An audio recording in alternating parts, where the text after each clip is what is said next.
क्या पुण्य से पाप कर्मों को काटा जा सकता है?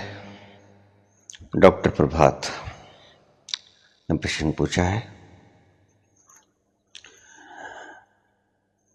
क्या पुण्य कर्मों से पाप कर्मों के फल को काटा जा सकता है? नहीं,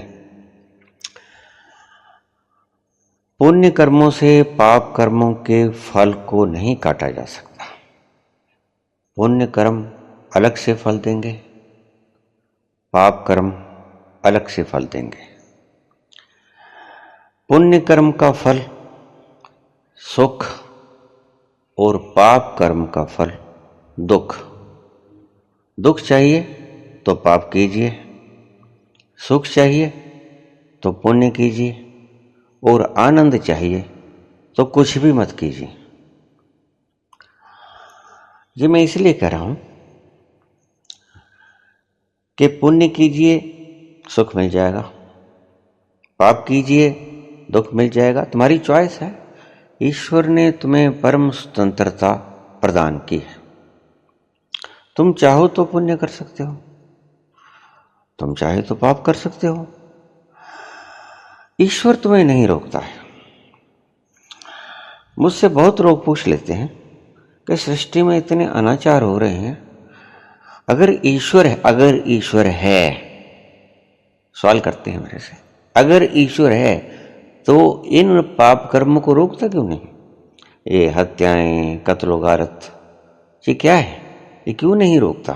वो मालिक है, उसने सृष्टि बनाई है, वो रोक सकता है। बहुत सुंदर सवाल है। निश्चित रूप से रोक सकता है, लेकिन रोकता नहीं। क्योंकि अगर वो तुम्हारे कर्मों को रोक दे तो फिर फल काहे का देगा? कर्म का ही तो फल देगा। भगवान कृष्ण ने गीता में यही तो कहा है, कर्मण्येवाधिकारस्ते मा फलेषु कदाचन। हे मनुष्य, तेरा अधिकार कर्म करने का है और मेरा अधिकार फल देने का है। अधिकार तुम्हारा कर्म करने तक ही सीमित है, उसके बाद छोड़ देना, फल मैं दूंगा तुम्हें। तो आपका प्रश्न, मूल प्रश्न पे आता हूं मैं। पुण्य कर्मों से पाप कर्मों को नहीं काटा जा सकता। पुण्य कर्मों का फल आपको अलग से भोगना पड़ेगा, पाप कर्मों का फल आपको अलग से भोगना पड़ेगा। जैसे आपकी भाषा में अगर मैं समझाऊं, डॉक्टर्स की भाषा में, तो ऐसा समझिए कि आपको कोई चोट लग गई, जख्म हो गया। जख्म हो गया, आपके बहुत पेन हो रहा है, दर्द हुआ जा रहा है, तो क्या करोगे आप? उसको तुरंत रूप से अगर काटना है, तुरंत रूप से, तो आपको लिग्नोकेन छिड़कनी होगी वहां पर। लिग्नोकेन हाइड्रोक्लोराइड एनेस्थेटिक ड्रग होती है, एनेस्थीसिया होता है, वो उसके ऊपर आपको लगाना होगा। एनेस्थीसिया से क्या होगा? वो भाग सुन्न हो जाएगा। दर्द तो वहां होगा, लेकिन एनेस्थीसिया के लगने से वो नब्ज के सुन्न होने के कारण वो संकेत जो हमारा ब्रेन ग्रहण करता है, दर्द के उन संकेतों को ब्रेन ग्रहण करना बंद कर देगा। ब्रेन तक वो संकेत नहीं पहुंचने पाएंगे। आपकी भाषा में बोल रहा हूं मैं। अगर आपने पेन धीरे धीरे कम करना है तो आप कोई एनाल्जेसिक ले लीजिए, पैरासिटामोल हल्का, थोड़ा सा और ज्यादा एनाल्जेसिक तेज चाहिए तो वैसा ही ले लीजिए। बहुत तरह के एनाल्जेसिक आते हैं। अगर बहुत बड़ा पाप है तो उसके लिए बहुत बड़ा पुण्य कर दीजिए, कटेगा नहीं। वो मैं आपको समझाऊंगा क्या होगा। अगर थोड़ा आपने पाप किया है तो छोटा पुण्य कर दीजिए। तो ये कवर कैसे होता है? पाप पुण्य से कटता तो नहीं। पाप और पुण्य का फल तो अलग अलग होता है, लेकिन इसका प्रभाव कैसे गिना जाए, इसे ऐसे समझने की चेष्टा करें कि जैसे आप जून जुलाई की भरी दोपहरी में तेज सूरज की चमक, पारा 47, 48, 50, और आप चले जा रहे हैं धूप में,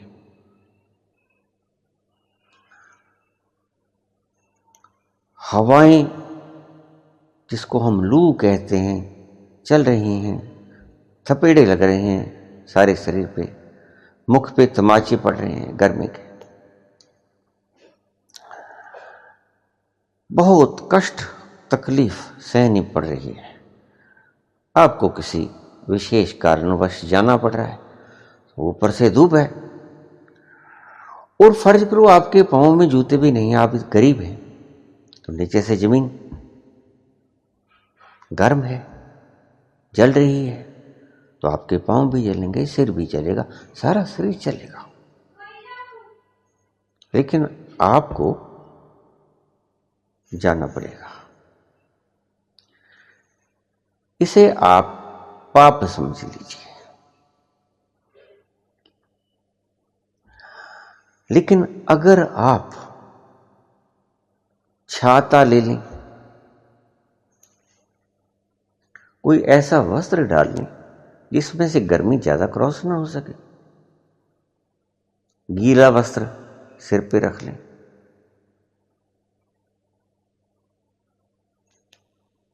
छाता, पानी वगैरह ले लें, उससे शरीर का लेपन करते रहें।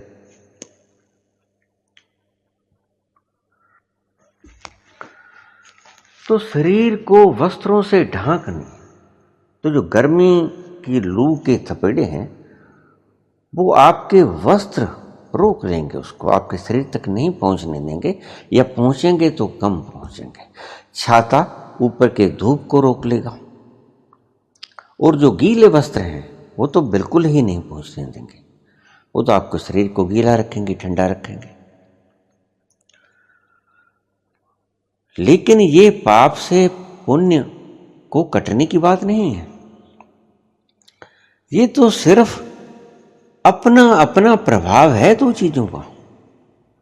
गर्मी का अपना प्रभाव है, बराबर जारी है, और कपड़ों का अपना प्रभाव है, और गीले कपड़ों का अपना प्रभाव है।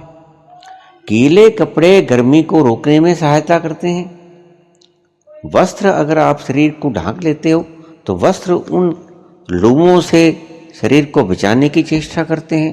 पाँव में अगर चप्पल या जूते डाल लेंगे तो पाँव नीचे की गर्मी से आपके तलवे पैर नहीं जलने देंगे। हालांकि गर्मी है, सूरज तप रहा है, हवाएं चल रही हैं, आप भी चले जा रहे हैं, ये पापों का परिणाम है। और पुण्य का परिणाम, आपने उस गर्मी से बचने के लिए वस्त्र ओढ़ लिए, गीले वस्त्र बांध लिए, सिर के ऊपर आपने कुछ बांध लिया, पगड़ी वगैरह, और पाँव में जूते डाल लिए, छाता ले लिया। ये सब क्या है? उससे बचाव हो जाएगा, कटेगा नहीं। पाप पुण्य से कभी नहीं कटता। पाप का प्रभाव पुण्य के प्रभाव के बराबर तुल जाता है। अगर फिर भी गर्मी ज्यादा है तो आपको उतनी तो बर्दाश्त करनी ही पड़ेगी। अगर गर्मी कम है, जैसे बारिश आ रही है, तो आप छाता ले रहे हो, बारिश आ रही है, आप छाता लिए जाते हो, तो आपको छाता जो है वो बारिश से बचा लेगा, बिल्कुल बचा लेगा। आप मजे से चलते जाएंगे, बारिश के अंदर भी चलते जाएंगे, तो बारिश के प्रभाव को बिल्कुल नकार देगा, नेगेटिव कर देगा उसको। लेकिन गर्मी के प्रभाव को जितना भी वस्त्र रोक सकते हैं, गीले वस्त्र रोक सकते हैं, पाँव की चप्पलें रोक सकती हैं, बूट रोक सकते हैं, या छाता रोक सकता है, ये सभी रोकेंगे। और पुण्य का प्रभाव अलग से होगा, पाप का प्रभाव अलग से होगा। सो पुण्य से पाप कटता नहीं है। पुण्य का प्रभाव पाप के प्रभाव को ढक लेता है, इसको ऐसा कहेंगे। तो जैसे दान करना है, किसी की आत्मा को सहायता करनी है, शांति देनी है, कोई भूखा है, गरीब है, लाचार है, बेबस है, दवाई के बिना मर रहा है, दर्द के छटपटा रहा है, आप उसको कोई एनाल्जेसिक इंजेक्शन दे देते हो, दवा देते हो। अगर आपके किसी के जख्म हो गया है, आप पट्टी बांध देते हो, मरहम पट्टी कर देते हो। तो ये सब उपचार हैं। उससे क्या होगा? उसकी आत्मा को ठंडक आएगी, उसकी आत्मा आपको आशीर्वाद देगी, और वो जो आशीर्वाद है वो पुण्य हो गया। और अगर आपने किसी को नाजायज परेशान करना शुरू कर दिया बिना किसी बात के, जिसका कोई सिर पैर ही नहीं, तो वो व्यर्थ में जलेगा, व्यर्थ में दुखी होगा। और दुखी आत्मा क्या करेगी? आपको श्राप देगी, और वो उसका परिणाम क्या आएगा? पाप हो गया, दुख आएगा। सो इसीलिए जब किसी के ऊपर कष्ट आता है तो हमारे पास यहाँ लोग आ जाते हैं, क्या क्या करें, हमें कुछ उपाय बताते हैं। वो उपाय सिर्फ उन पापों के प्रभाव को कम करने के होते हैं, ना कि पाप को नष्ट करने के। इस बात को आप थोड़ा सा गहराई से समझ लेना। पाप नष्ट नहीं होते, पाप अपना फल बराबर दिए जाएंगे, लेकिन पुण्य जो अपने फल है वो पापों के प्रभाव को ढक लेगा। दान कर दो, कहीं कोई गर्मी है प्याऊ लगा दो, किसी को ठंडा जल पिला दो, कोई गरीब व्यक्ति है भूखा है उसको खाना खिला दो, किसी के पास वस्त्र नहीं है उसे वस्त्र दे दो, कोई बीमार है लाचार है दवाई के लिए पैसे नहीं है दवाई दिला दो। ये पुण्य कर्म है। तो पुण्य और पाप के प्रभाव तो अलग अलग ही रहेंगे, सदा कटेंगे नहीं। बहुत से लोग कह देते हैं ये दुष्प्रचार है, ये गलत लोगों का प्रचार है जिन्हें कुछ मालूम नहीं है। उन्होंने शास्त्रों के गलत अर्थ कर लिए हैं, लेकिन पुण्य के प्रभाव बिल्कुल अलग होंगे, पाप के प्रभाव बिल्कुल अलग होंगे। और ये दोनों ही बराबर अपना काम साइमल्टेनियसली अपना अपना काम करेंगे। और जब अपना अपना काम करेंगे तो इन दोनों के प्रभाव से बचा नहीं जा सकता है। पुण्य का प्रभाव भी हम भोगेंगे, पाप का प्रभाव भी हम भोगेंगे। जैसे बड़े बड़े ऑपरेशन होते हैं तो डॉक्टर्स क्या करते हैं? एनेस्थेटिक ड्रग्स दे देते हैं, इंजेक्शन दे देते हैं, हमारी पीठ के अंदर इंजेक्शन लगा देते हैं। तो उससे क्या होता है?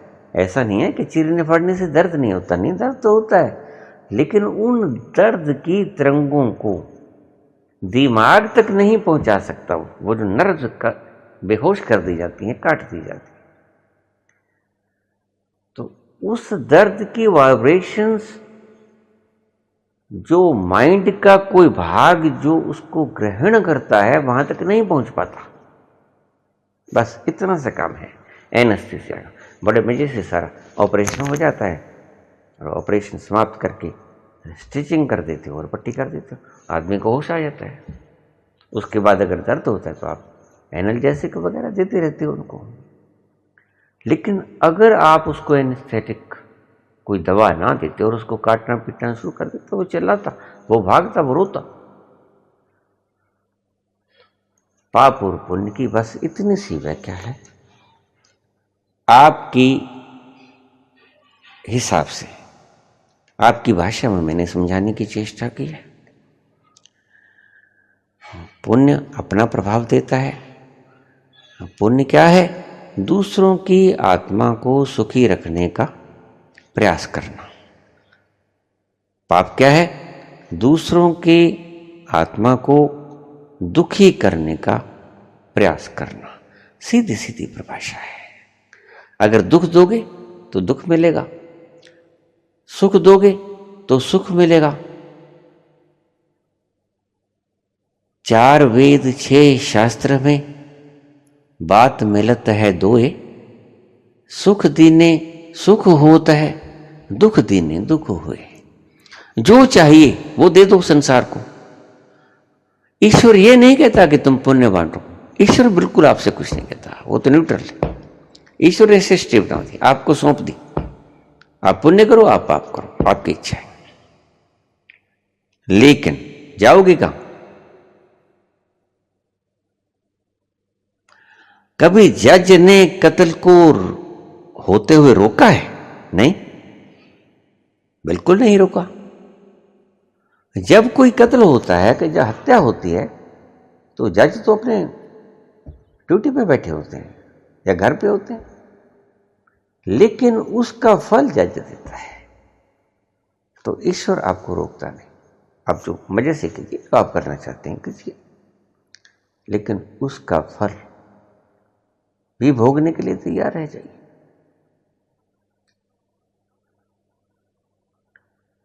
तो पाप और पुण्य का प्रभाव अलग अलग से होता है।